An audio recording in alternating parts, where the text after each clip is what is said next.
all the hipsters, all the, those chubby green-haired tundra Wookiees.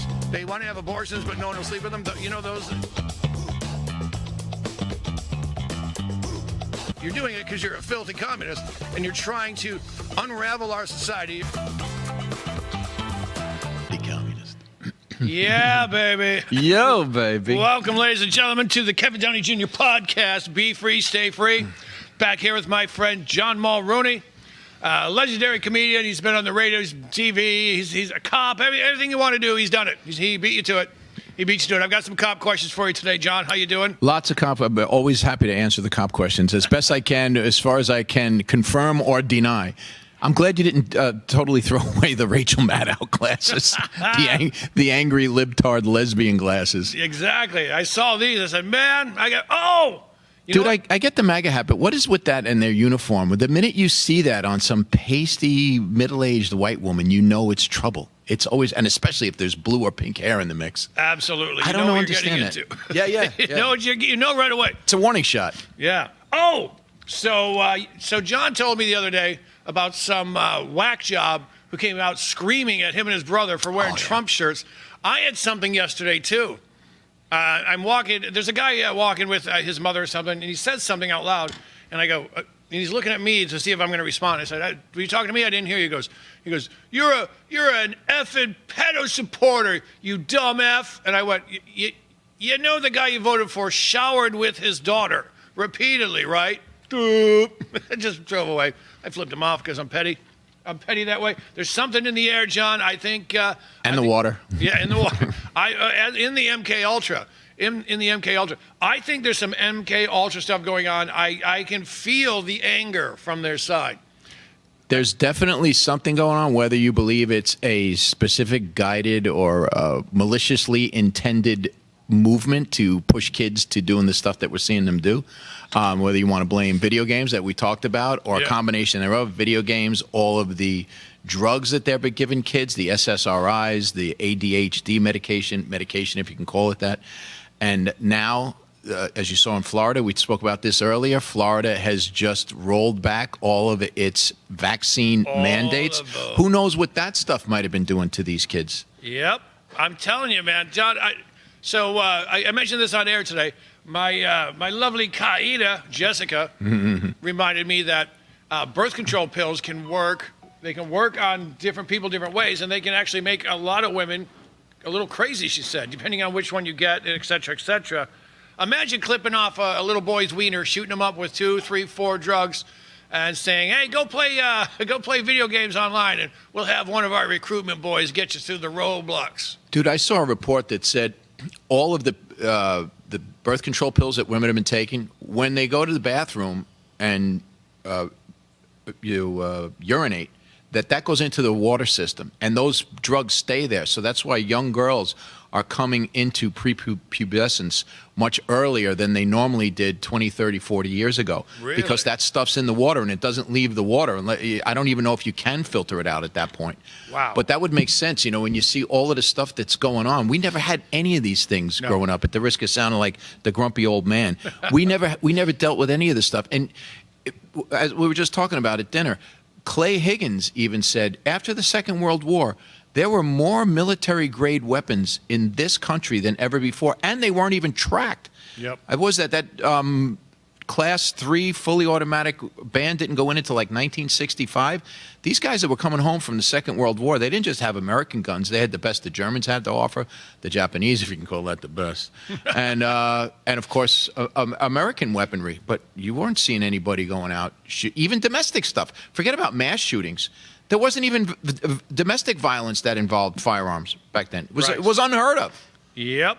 And you know what? And another thing, if you didn't bring back something, remember, every GI was permitted to bring back one handgun. That's what they were allowed to bring back. But a lot of them brought back more than one. A lot of them brought back more than handguns. Some woman in Connecticut, they're doing a gun buyback. And I think she was like 68.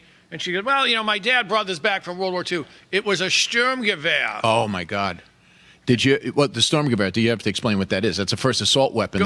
First assault weapon that was ever made. It's a rifle cartridge, what they call necked down to something in between a rifle and a pistol cartridge. So it wasn't quite submachine gun, and it wasn't quite rifle ammo.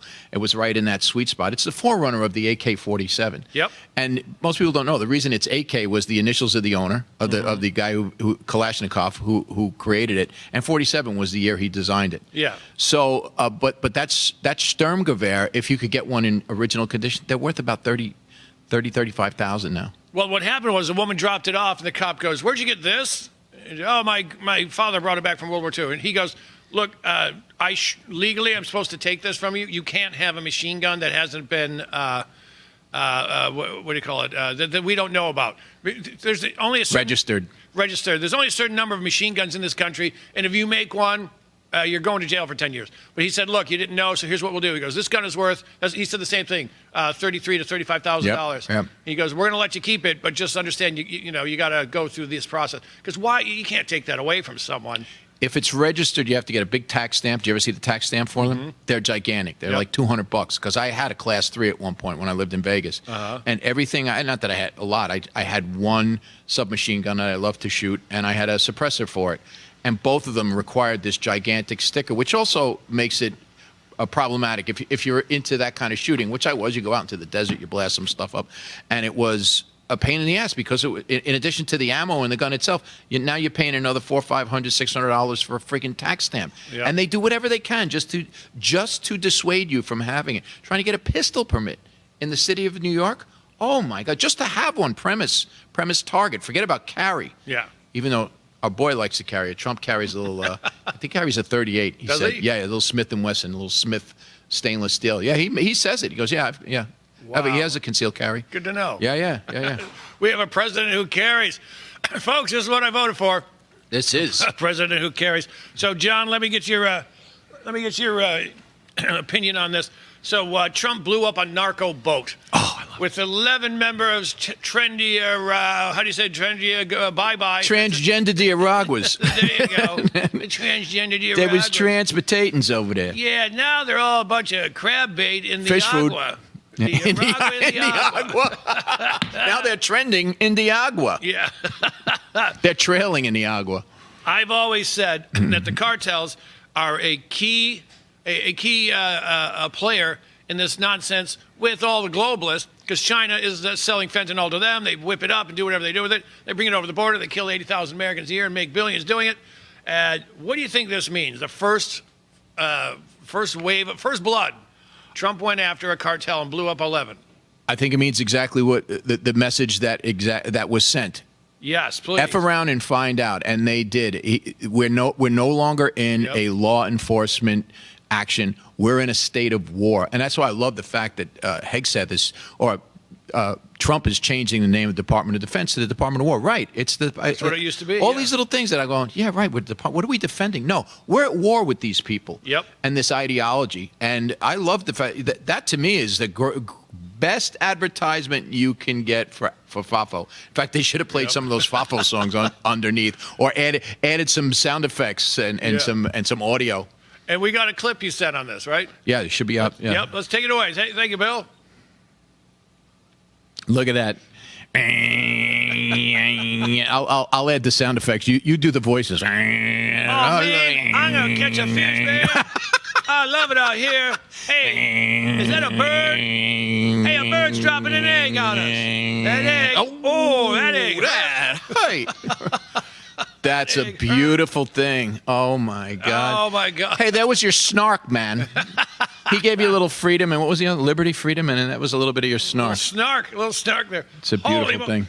And they never knew. And you know what? I love when Trump came in and he said during the press conference, he goes, just a few minutes ago, we just said, I don't know if you saw it, but I just got the word myself. And then Hegseth confirmed it, and then it was on everything. I love it. Yeah, more of this. And then, of course, the libtards. Well, why couldn't you just shoot the engines and just take them in? Why did you have to blow them up?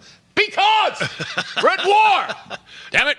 Now, someone you know, as a police officer, was in a shooting and had to go up in front of a bunch of people. And this is someone you know defending their life. Not just their life, the life of their partner. Yeah. And the people that were on the streets. Yeah. Correct. And someone said, well, why don't you just shoot him in the... No, then why'd you shoot the gun out of their hand? Yeah, shoot the gun out of his The hand. grand jury actually asked them that. Why didn't you shoot the gun out of their hand? And to me, that's just the level of ignorance and conditioning that our public has been subject to. And keep in mind, this shooting was 30 years ago. Yeah. And this is what their perception of what it is to get into a gunfight is, that you could actually have the presence of mind and the type of training to shoot a target under that kind of stress. Yeah. Yeah. That you could actually do that. Yeah. Yeah. And you know what's interesting? You know what I found out recently? Do you know what a jury of your peers is? I just assumed it was people who... Right, we all did. Apparently, peers are someone who can vouch for your character. That's the legal or the lawful definition of a peer when it comes to the jury system. That it's somebody that knows you and that can vouch for your character and understands, like someone who has either walked in your shoes figuratively or knows you as a person. Right. That's a peer, not randomly. That's why they're able to get these verdicts the way they want them. You know what they say. You can't get a fair trial in D.C. We already saw what they did to Mr. T. Absolutely. But yeah, your peers are supposed to be people that know you and can vouch for your character. And you know who never gets convicted? Well, that would be liberals in D.C. Remember the FBI guy? Someone lied to someone, and they said, well, we're going to punish this guy. All of them got off. Anyone who worked for the FBI, who misled the Congress, they all walked. No one went away for any time at all. All right, we've got 18 seconds left. Folks, we got tons of stuff. We've got clips. We've got Trendy Oagra exploding into pieces. So much fun. You know what? I'm going to ask you when we get back. We had a quick question, or a quick break, but I want to know about the Muslims telling us to leave America. Hold on. Have you seen this? Yeah.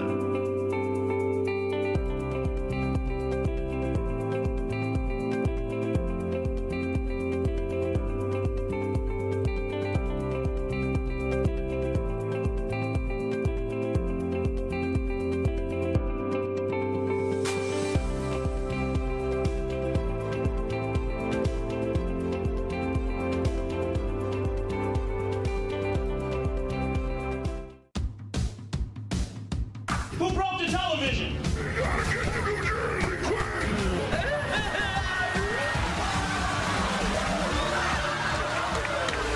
Can we laugh at that? Sounds a little mean. As of this month, public gay sex will now be mandatory.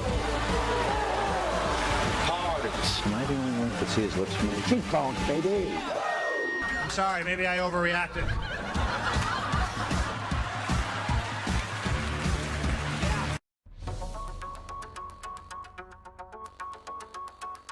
Corporate transfer, fine professional, moving and storage, and inventory management.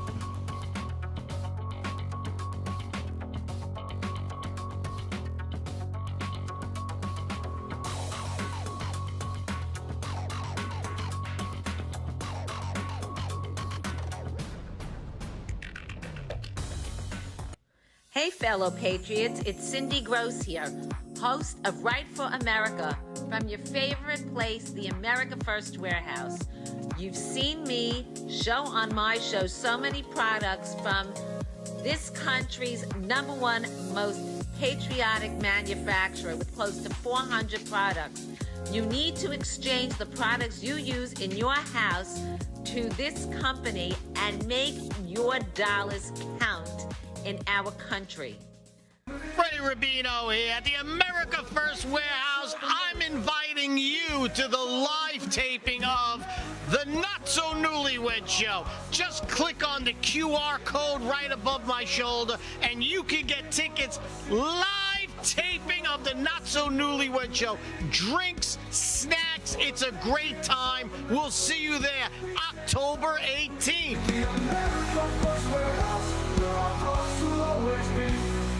It's me, Joe the Box, the America First Warehouse, most patriotic venue in all the land. The America First Warehouse, a beacon for all to see, a symbol of unity. For the patriots of America, we stand tall and free. The America First Warehouse, where our hearts will always be.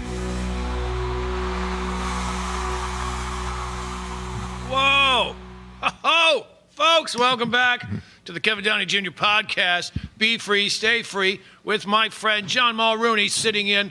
And we're just talking about the narco boat that I love. It didn't really sink. It just sort of evaporated. That was great. Yeah, it just kept on going, and it just kind of smoked out. I would love to know what the status of that was. If they probably have to do an after action report and all that other stuff. I would imagine. I would imagine they had this. They sent something out to collect whatever remains. I don't know if they need evidence at that point. It's a war, right? Yeah. I don't know. It is a war. And, so we should have known something was coming, because for 2 days it said, hey, there's a U.S. gunboat going through the Panama Canal. And you know what's interesting? Because it seemed like the thing came from the top. It didn't seem to go through the boat. It was an airburst. Yeah. I bet they did that on purpose. Because they easily could have blew it apart and put a hole in and sunk it. But they didn't. They did an air. I'm thinking about that now. Maybe that's because they knew it was going to be on video like that, and they wanted to make that point. Yeah. We're not just going to sink the boat. We're going to fry the inhabitants and let it keep on chugging along so that we can. Because you've seen some of these explosions. Yeah. When that thing hits, it's just pieces falling back into the frame. Yeah. This thing looked very controlled, very relative to the boat, kind of small. Yep. And all it did was just fry everyone in the boat, and the boat just kept on going. Right? They could have easily sunk the whole thing. Yep. You know what? I wonder if they're going to have trouble finding new volunteers for tomorrow's shipment. That new filet-o-fish sandwich is going to be, I can't wait to try it. Try the Tren de Aragua filet-o-fish, grilled filet-o-fish. Filet-o-felon. That's right. Trendy Aragua sleeps with the fishes, folks. Sleeps with the fishes in the form of fish food. In the form of fish food.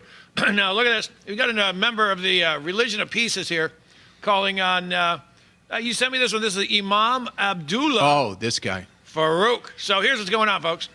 We'll play this, and you'll see the video. He's in Boston. Yeah. He is in where the revolution to create this country began. And he's telling Americans to go home. Go home. Can you imagine? I mean, we know lots of people in Boston. Boston's very much like New York with a different twang on the end. And I almost said a bad word, a crappier baseball team. But can you imagine, like, this guy in a real Boston neighborhood ever being able to walk down the street and get away with what he's saying? I don't know what. I don't, not that something has happened to Boston that hasn't happened to New York, but this guy hasn't been in the real Boston yet. I guarantee it. I promise you he hasn't, and I promise you he won't. I mean, Boston's full of thugs. Yeah. It's full of whitey bulgers. Yes. Yeah. I mean, not completely, but enough that if I was this guy, I'd be a little more careful. Absolutely. I think we got a video of him. We got to show that. But no, I'm looking. You know what? I don't see it here either. I swear we did. Hold on. I'll keep looking for it.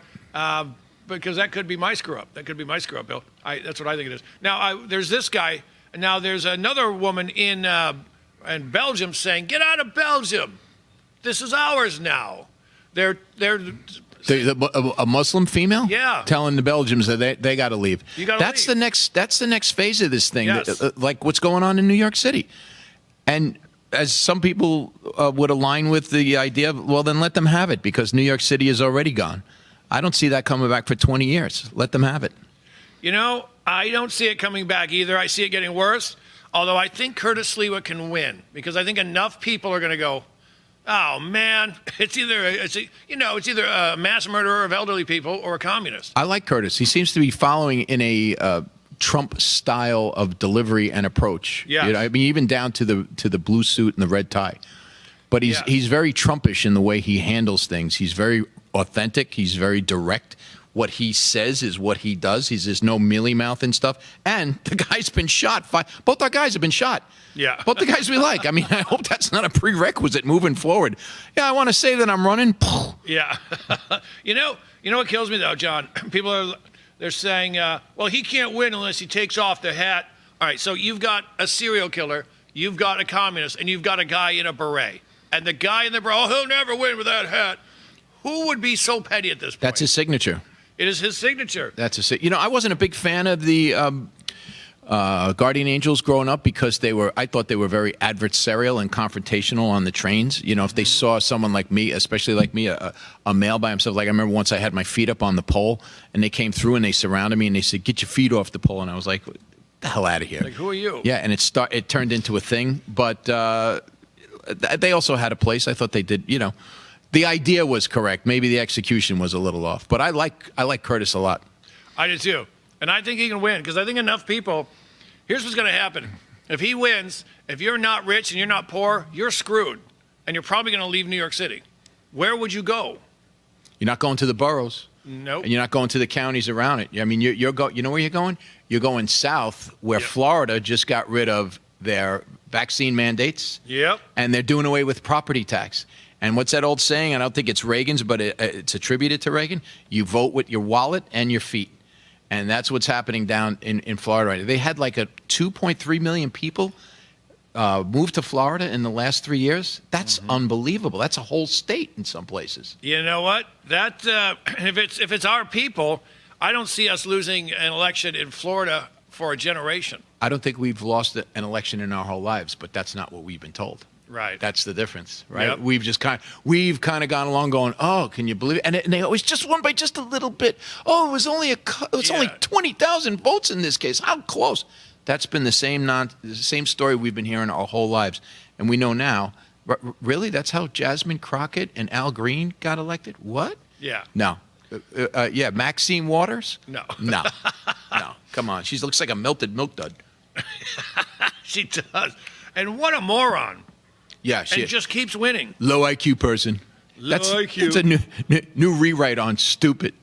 Yeah. And don't forget Hank Johnson. He's the guy who thought Guam was going to tip over. Oh, my God. And you know, my brother pointed something out the other day about that. The naval officers standing around him, not commenting on it, like saying, wait a minute, what did you just say? Like nobody called that guy out when he actually suggested that Guam could capsize. With too many planes on with it. too many planes on it. Nobody in there, and nobody even went, Yeah. moron. Nobody even did that. They all just kind of sat there and went, no, that's a valid point. Are you kidding? Right? You think somebody did you just say on the record, did you just say what I think you said?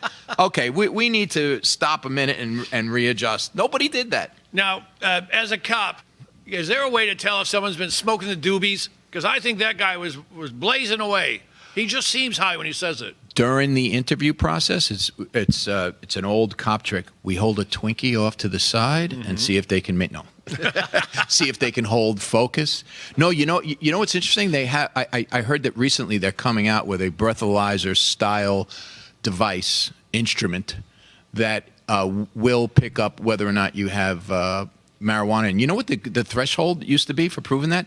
If some type of enzyme showed up in your liver, but you know what you'd have to do to get an enzyme liver check? I mean, it was really a low threshold and kind of vague, like what it was. There's other things you could do with like a drug recognition expert and everything else, which some people think is a pseudoscience. But it was really, unless you smelled it on them or saw them doing it. I mean, the way the law read was, if you're under the influence of marijuana, well, prove it. All right. Right. Unless I saw you actually hitting it, it's going to be, it's going to be just my observations based on your story. Absolutely. You know what? I'll try to find that video for the next segment of him. Is it either going to capsize? Oh, my God. Yeah. And he keeps winning. No, he doesn't. Yeah.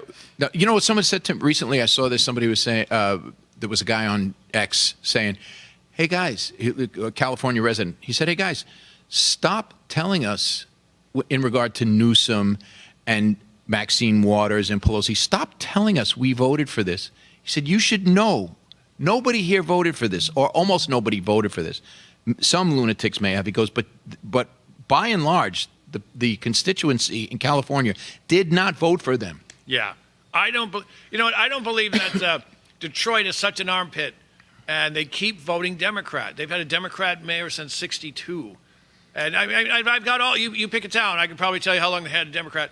I don't believe for a moment that they keep winning. Voter ID, paper ballots. As soon as that comes in, he's done. Yeah. They're all done. They're all done. And they know it. They hear the footsteps. You can see it on them. Yep. They know they're done, folks. But that is why they're stopping Trump at every chance they get.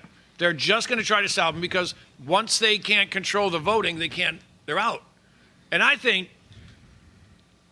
believe anyone is still voting Democrat after 4 years of Biden. That was some of the worst tyranny I think this nation has seen. Censoring people, you, me. Hey, go check out, see what Mulrooney's saying over on Twitter. Maybe we should shadow ban him. Censoring is one thing. They came at us and they tried to ruin us. Yeah. I was just telling Teresa before the show, I recently found through an old text thread the number of the special agent, like special as in retarded, reached out to me from the FBI for an interview. I know he wanted me to throw you under the bus. He wanted me to throw anybody I could under the bus. I just found his contact number after all these years. I thought I had deleted or whatever. It's a long story. But I was like, let me call this guy, because now the worm has turned. Yeah. I called and nobody picked up, but I was going to get on the phone and go, hey, jackass, do you remember me?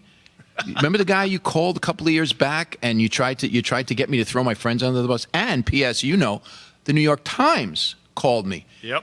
And tried to jump on board with it together. That's after concerted effort. January 6th, right after right after J6. I mean, and I got the place I worked in, the guy who was the boss over where I was, the chief, total lefty lunatic libtard. He came at me with a vengeance. Yeah, absolutely. Yep, came at me with a vengeance. Can't let it go. Can't be done. Couldn't let it go. I was at a super spreader event. How dare I? Super spreader event. Remember that? Yeah. Right. Yeah. You know what? Let's. We're gonna go to a break in just about half a minute. Let's talk about the COVID codswallop. What a scam it's been. How everyone knows now, or should know. And you know what? Not to be an ass, but I want some liberals I know to really eat some crow over COVID. Yeah. You stay home. Agreed, yeah. You're filthy, Downey. Filthy, you animal. You granny killer. You're going to kill us all because you're selfish. What is it? 99.5 to 99.7% survival rate from COVID. We'll talk about that in the shots right after this. Corrupt judges, broken families, families torn apart. This isn't justice. If you've been wronged by the system, join us. Don't stand alone. Hi, I'm Gary Jacobs, president of Americans for Legal Reform. We're the oldest legal reform group in the United States. The justice system in the United States should be transparent, fair, and open to everybody and accessible. Unfortunately, many times that's not the case. At Americans for Legal Reform, we are here to help. Join the movement. Visit AmericansForLegalReform.com and help reform the system before it fails you.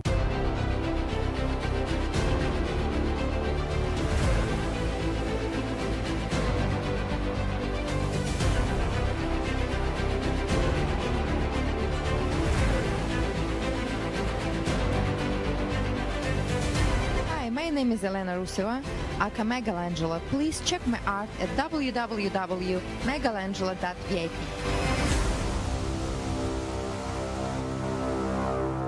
The America First Warehouse Ultra MAGA Store. For all your MAGA needs. We sell t-shirts, tumblers, flags, hats, sneakers, bumper stickers, and a whole lot more. The most patriotic America First retail store. The America First Warehouse Ultra MAGA Store. The Queens Village Republican Club is America's oldest Republican club, founded in 1875. Situated in President Trump's hometown in Queens, New York, we are America First MAGA Republicans, empowering fellow Republicans to get involved in the game of politics at the grassroots level. We host inspiring monthly club meetings on the first Thursday of each month at 8 p.m. For more information, please go to our website at www.qvgop.org. It's Tuesday here at the America First Warehouse. I am Joe the Box. And I'm John the Blanket. Freddie Rubino here with my podcast. That's what I'm talking about.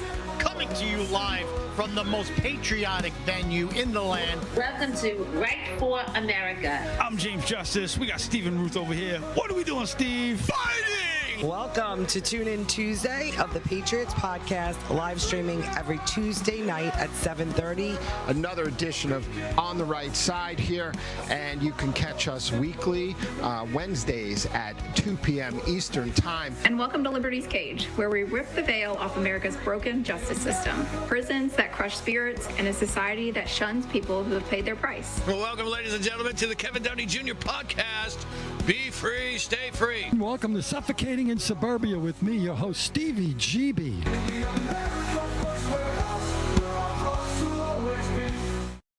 My name is Steve Gillen, and I am Director of Political Affairs for Project Civica. We have been coordinating a nationwide effort to pass the SAVE Act, which successfully passed the House of Representatives in the spring, but is currently sitting in the Senate. The SAVE Act is legislation that requires documentary proof of citizenship for all new voters in federal elections. It also mandates that State Board of Elections clean up their voter rolls and complete necessary maintenance, which is currently not happening. Additionally, the Act prevents automatic registration of non-citizens via the DMV or Public Assistance Program. It closes loopholes, including self-attested non-citizen registration and overseas registration without U.S. identification or residency. These are just a few of the many challenges in election system that must be addressed to ensure election integrity. There is a nationwide effort underway to gather signatures that will be delivered to Washington, D.C. on September 10th and placed on the Senator's desk. If you believe that only... Whoa, folks, we're back. Check out that event. Go to the AmericaFirstWarehouse.com. Check it out. Prices and times and everything. Yeah, you don't want to miss that. A lot of big stuff coming up, as I'm sure you know. Of course, we've got Live from Studio 6B here every Friday, and I'll be back. You know, John, we had a couple of Chinese women on the show Friday, and real patriots. They went to D.C. like every week to give money to the J6ers in their commissaries in jail. They're knocking on doors and whatnot. And there's one woman, I said, would you like to be on? She goes, I can't because my mom's still there in China. Oh, my God. And In China. And they'll get her. Oh, my God. So they are Chinese nationals that are here, what, on a visa? Or They moved here. They hate communism. Wow. They love Trump. Trump is huge in the Asian community. Dude, he's huge in so many other places. I have friends in Australia that I speak to fairly regularly, and we know what's going on in Australia now. Same thing with the UK and everywhere else. They are just begging for somebody like Trump or Trump himself when he's done here. Who knows how long that's going to take to get down to where they are and help straighten things out. I think that's coming, though. I really do. People have had enough. There's only a handful of these jackasses that are in at the choke points, the gatekeepers. And that was even something out of the Masonic Creed with the Rockefellers. They have said, we are not many, but we are well placed. And that's really true. You think about the entertainment industry, RFK Jr. now with Big Pharma, how long it's been with politics. And you look at all of these big companies that they constantly reference, the American Medical Association, the American Pediatric Association, all of these, the American Heart Association. You follow the money back. How many times have we heard that? Follow the money. You follow the money back and you see who it is that started and or is supporting these organizations. And they all have their interests in Big Pharma, CDC, the NIH. I don't know if you know this. I think I mentioned this to you, but I don't think I did it on the show. Moderna was the first company to be issued an emergency use authorization, right? We've spoken about this. Yeah. Okay. Before Moderna was Moderna, it was a company called Mode RNA. And all they did was take out the hyphen and make it Moderna.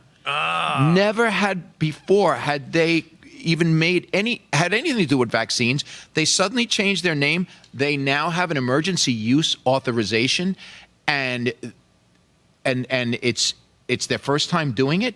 Guess who was one of the founders of Moderna? Who? Take a guess. You know, Fauci. Oh, of course. Fauci and his wife. Of course. Yes, who was in charge of the NIH. Yep. And now RFK Jr. is coming in. You would think a guy in charge of Health and Human Services could find a cough drop. I love the guy, but it's really hard to listen to. It's so hard to listen to him talking. Did you see him on Mar, though? Yes. Oh, my God, that was so great. Because Mar got dinged on his own show, and he didn't know how to handle it. That was awesome. He was standing there, and even his audience, you see, his audience wasn't sure how to react because they're a bunch of seals, too. Whatever you say. And I'll give Mar his due. He's really good at what he does. He's wicked smart. And I don't know if he's starting to see it out of necessity or it's really an awakening within him. Doesn't matter. It's still the effect is still the same. But when RFK was talking to him, and RFK, the guy's a savage with the facts, and he's very calm. He never loses his cool. And he was saying to Maher, he said, well, 25% of the people who took the vaccine, he said, died. And then there were quite a few more that suffered major injuries, vaccine injuries. And Maher goes, all right, so 25% died.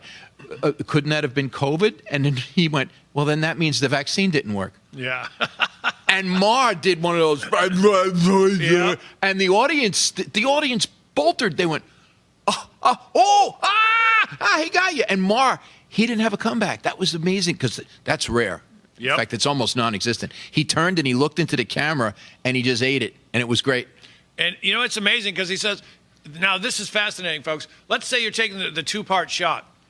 What was it? You're not considered vaccinated for 4 weeks. Is it 4 weeks? 2 weeks. It was 2 weeks. Yep. So, and all these people are dying after they got the shots, but before they're legally considered vaccinated. And they say, look at all these unvaccinated losers dying. And you know what? By April of 2022, more vaccinated people were dying of or with COVID than unvaccinated people. Do you know that when I first heard someone break down what an mRNA vaccine was, they first had to explain, because I didn't really know, what the purpose of DNA and mRNA working together. So DNA literally means deoxyribonucleic acid. And if you go to the origins of the words in Latin and Hebrew, Dios, deoxy, God, ribo is the root word in Aramaic, I believe, and Hebrew, rab, which comes from rabbi, acid, nucleic acid, which is chemical fire. So it literally means deoxyribonucleic acid, God, the teacher fire in my soul. And yeah, right. I know. I didn't know that. And then the mRNA, the way it works is the DNA senses a cut down here at your arm, and the DNA says to the mRNA, get down there and recreate new skin cells, some new blood cells, fight off the infection. And the whole purpose of the mRNA vaccine was to get in the middle of that and give it different instructions. Wow. Yeah, but deoxyribonucleic acid, when it's broken down like that, and you realize whoever the scientists were, I love when they say that whole nonsense about trust the science. I do trust the science. I don't trust the scientists. No. So this was a layperson that broke down what DNA meant. That alone, when I realized whoever it was that labeled that had to have some connection to an idea, at least, of God, of source. They recognized that whatever it was that created this is a divine source, and they labeled it as such. But now they turned it into something clinical, and it's just DNA now. But nobody ever, and listen, shame on me too, I never took the time to look at it, but when I did, that bulb went off in my head, and I was like, now that's science that I trust. Yeah. That's science that I trust. Why are you keeping it from us? Why are you keeping it from us? I have this feeling that things are way worse than we even think they are. I think there's way more going on than the average American suspects. I agree with you. We're looking for it. We've got a little tinfoil of hats, keeping an eye on things. But I think some people don't realize just what's going on. I'm sorry. No, go ahead. Someone said to me, for people who see what's going on, like we believe we do, he said, our curse is that we're a little bit better at recognizing patterns than most people. And that has to do with us being comics and working in an artistic sense, because it's mostly people in an artistic view that can see these patterns and then go, whoa, what is this, good or bad? You see the patterns. Most people are not even seeing the patterns. We've assigned a value to them and believe it's something nefarious, which I think we're right about at this point. But most people aren't even seeing the patterns, even when you point it out to them. They go, oh, that's nonsense. Yeah. It's not nonsense. You know what really kills me? So some guy just beat up some woman, and they said another random beating. Yeah, right. There you go. How many? No connection. Yeah. How many random beatings do we have to see where how can I put this? The culprit, they all look a little similar, and the victims all look a little similar. And by that I mean it's yet another black man beating up a white woman thing. And then it says, random. Then it says, this guy's been arrested 17 times for beating up women. So it's not random. This is what he does. How can they say random? How many of these things are really random in a big city? And they sit there and they drink at the fire hose of mainstream media and I'm going to flash back to, again, some of our common shared experiences. When you and I got back, I'll never forget this, the night we got back from J6, we knew what had happened. We saw the patterns just in that day alone, what they were doing to shut down, cover up, suppress, all of the above. And I got home and I walked in the house and my mother was laying back, drinking in the mainstream media, and she looks up with that pained expression in her face and she goes, "Are you okay? Is everything all right?" I said, "Mom, do me a favor. Shut off the television because everything you're watching here is a lie." I could already see how they were spinning it. And she goes, "Yeah, but I'm seeing it on the TV." And I remember looking at her and I said, "Ma, are you going to believe David Muir or are you going to believe your son?" Yep. Well, unfortunately, she went to her reward believing David Muir. Not that I'm like leaning into it or stressing over it, but it was a thing for me. I was like, "Ma, they've been lying to you." I realize now there's one of the patterns. They've been lying our whole friggin' lives. Yep. And now they're lying on one of the biggest things I've ever been a part of. Yep. Everything is a lie. You see this? The FBI's fudging numbers on the good guy with a gun situation who stops a shooting. Do you see that? Yep. They've been fudging those numbers so that people wouldn't go buy guns, so that you wouldn't believe in the good guy with a gun theory. They've been lying. There have been way more, hundreds more than the FBI has let on. We'll get into that in a little bit after the break. We got to jump to that in a second. But at the same time they're doing this, big cities are fudging the numbers of murders. That I know retired cops who've actually said, they found a naked lady tied up, decomposed. Her hands have been tied. They said, "Well, we can't prove how she died. It's not a homicide." Well, when you got a chief of police who wonders what a chain of command is, yeah, maybe that's part of the problem with gathering real statistics. Absolutely. Just saying. Maybe I'm out of line. I don't know. Silly me. Chain of command. What's that? I don't know. Nothing important. Absolutely. All right, folks. We're going to take another break, and then we're going to do another segment right here. We got John Mulrooney. You're watching the Kevin Downey Jr. podcast. Be free, stay free. Join us for the Pro-America Go Tour event happening on Saturday, September 6th in Queens, New York. Brought to you by Go USA and Royal Blue Entertainment. This nonpartisan event is all about debates on your rights, the economy, borders, crime, and more, with lunch, dinner, and hot entertainment. Keynote by China expert Gordon Chang, and hear from New York City mayoral candidate Curtis Sliwa, Maud Marone for AG, and many others. Get your tickets at partiaevents.com. That's PARTEA events.com. Thank you. Good morning. It's me, Joe the Box, wearing my Border 911 hat signed by Tom Holman, Rodney Scott, and Sarah Carter.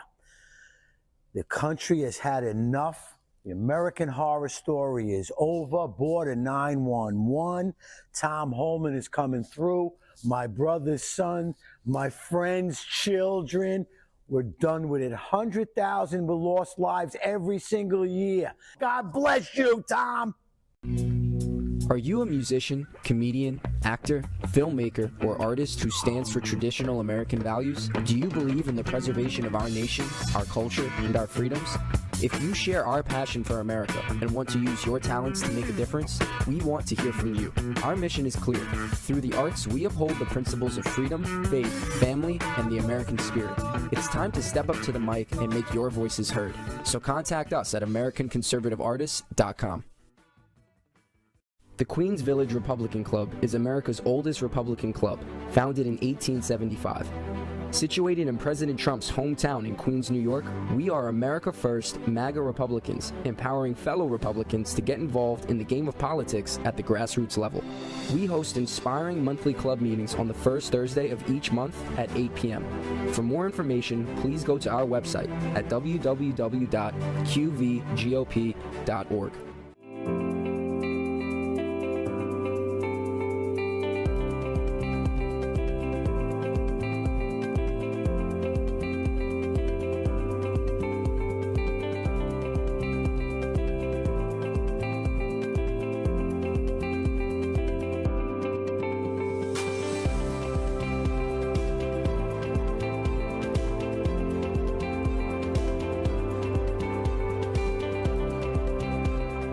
America First Warehouse was really the most patriotic venue that you can ever imagine. We wanted to build something for people to be able to come to and feel so comfortable and so relaxed because there is nothing out there like it. We give an opportunity for people to really feel good about themselves and about this great country.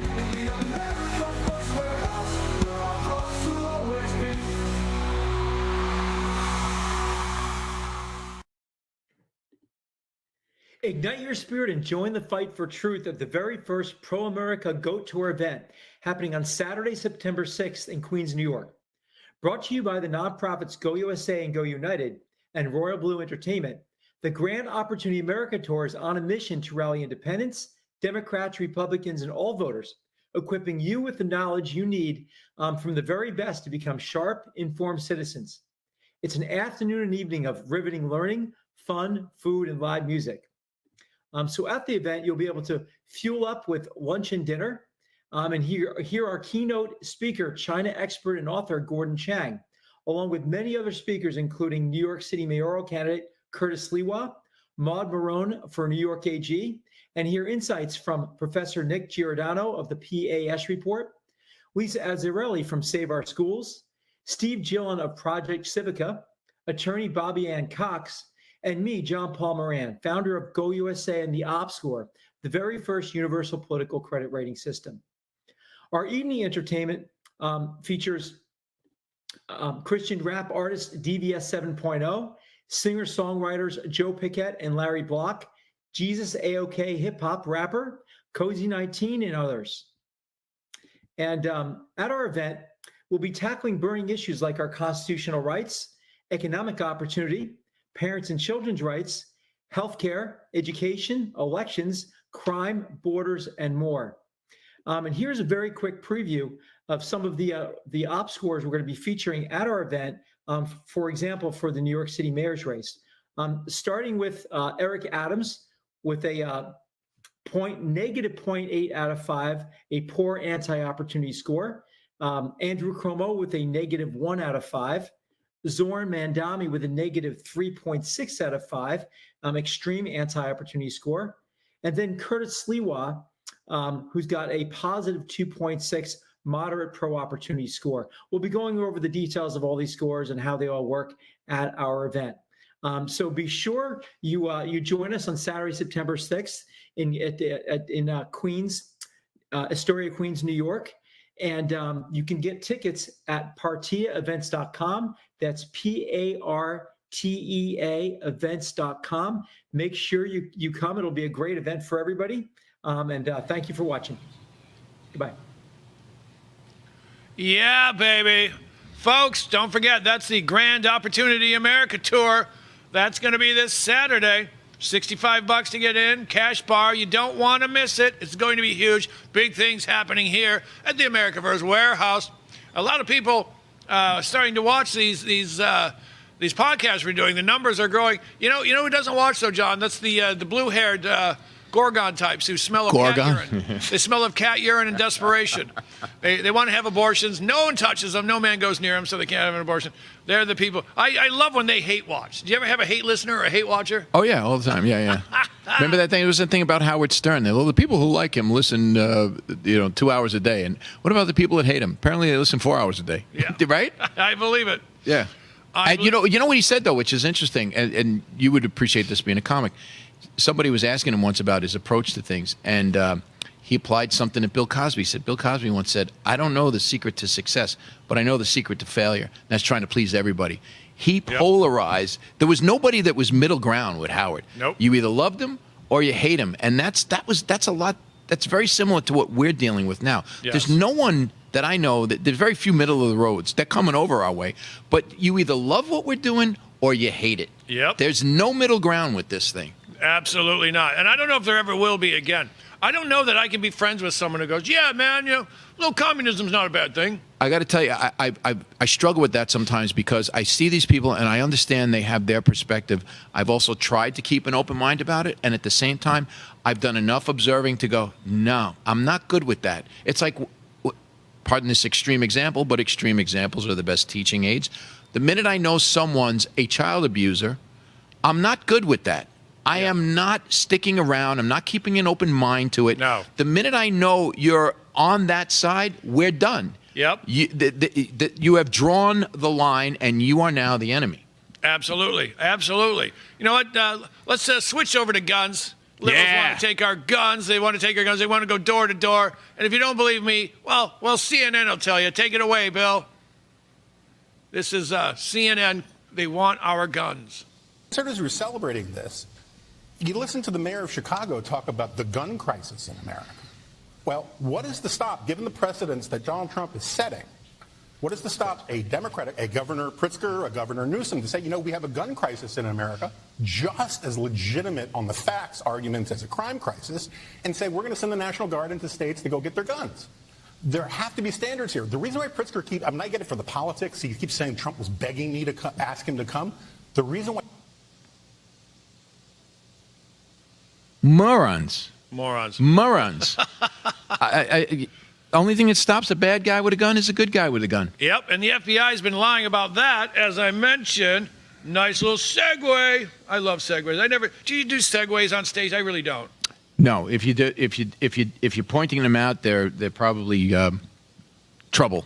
Yeah, absolutely. I like to do a really bad segue. Go, folks. That's what we call a segue in show business. Oh, this guy's great. So look at this. Look at this, folks.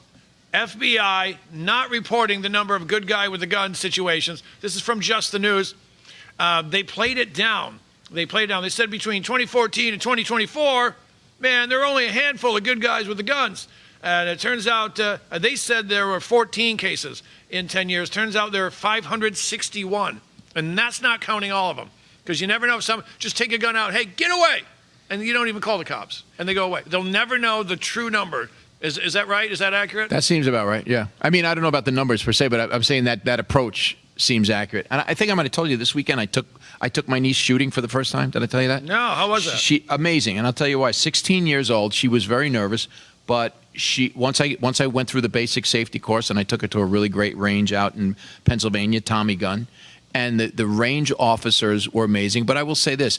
When I was taking her out there, I was getting the side eye from a lot of people, like a lot of people that knew we were going there, like, why are you putting a gun in that child's hand? Oh. And I will say this.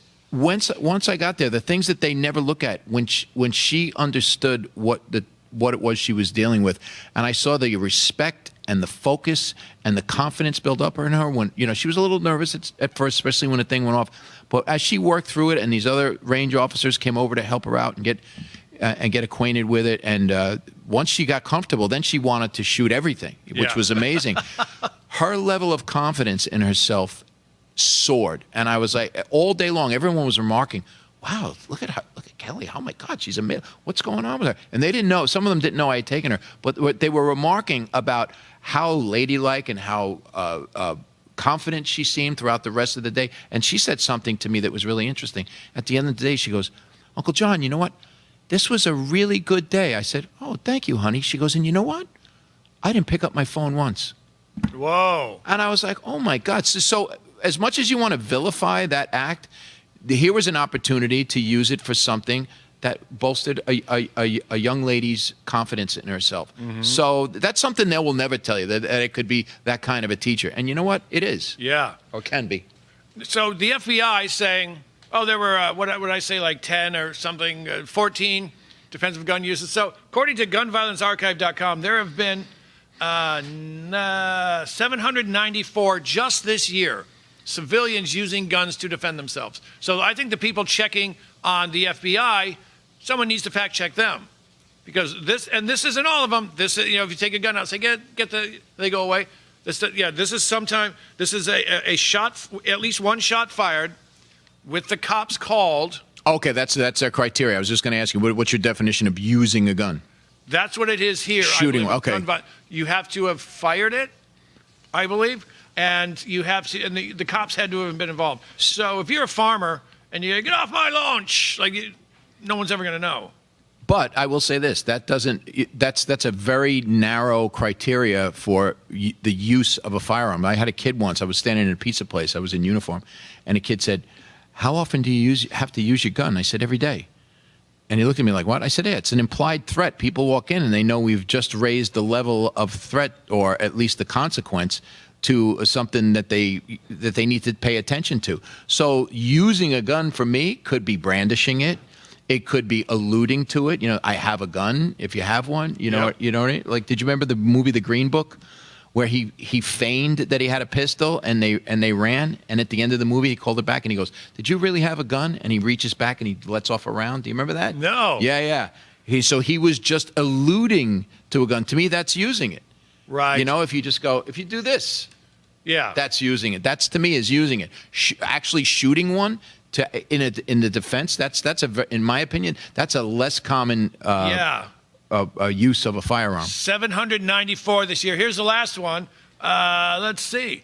Looks like someone broke into a house, and the guy said, "Hey, you got to get out of my house." And the guy said, "Well, I'm not getting out of your house." So he shot him. He's dead. But he's not being arrested. This is in Arkansas. Because they have a deal there. If you break into my house, I get to shoot you. They should have that here. They took that away a long time ago. The Castle Doctrine doesn't apply in New York State. You have to give way. Only police officers have no duty to retreat. Absolutely. And now the way they have it is, as I understand it, you have to keep retreating. That's probably right. Yeah, you have to keep backing up. Yep, you got to back into the bathroom, lock the door. Now, if he comes in, you can shoot him. Well, otherwise, he can camp downstairs, eat your potato salad from earlier in the day. It all depends on how you articulate it, Kevin. Yes, it does. I felt threatened on the third floor when he was in the basement. You know what? Shooting someone in self-defense is literally the only thing where you are guilty until you prove you're innocent. Why did you feel he was going to hurt you? What led you to believe that? Well, I've been watching a lot of YouTube lately. I'm going to jail. Well, that exact reason is why I think this cop that shot Ashley Babbitt is going to go to jail, because he says in his own testimony on, I think it was 60 Minutes with Lester Holt, someone said, "Well, why'd you shoot?" He goes, "I couldn't see her hands." If you can't see her hands, how can you articulate a threat? Absolutely. She was being pushed through a hole, a broken window.